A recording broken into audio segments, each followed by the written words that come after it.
I feel a general optimism that women are finally telling their stories. And it sounds so simple and obvious, but not only that women are finally telling their stories, but that people are finally believing women. And also that women's issues are finally being seen as human issues, as serious issues, you know.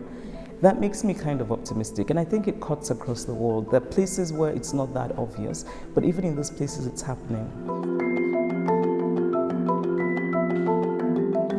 By telling them that they don't always have to pay for dinner. That, you know, it generally works in Nigeria when I tell men, actually, you don't always have to pay. And they're like, maybe I should think about this feminism thing. No, but it's I think the way to do it, I mean, I do think it's also important to say that men should be part of the conversation, men should be part of feminism, but feminism is fundamentally not about men, you know, it's about women.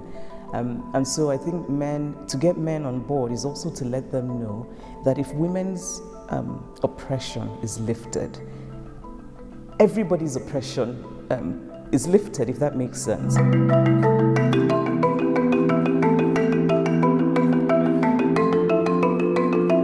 I tell them not to think about their family members when they're writing, and also, if possible, not to show their parents or uncles or aunts or their writing. No, not when they're working on it. When it's finished, when it's published, that's fine.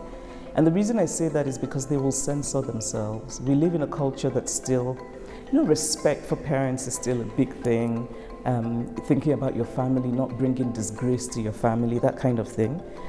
And I think if you're to write honestly about whatever subject, you have to get to points where you're writing about things that are a bit uncomfortable, writing about things that you may not want your father to read.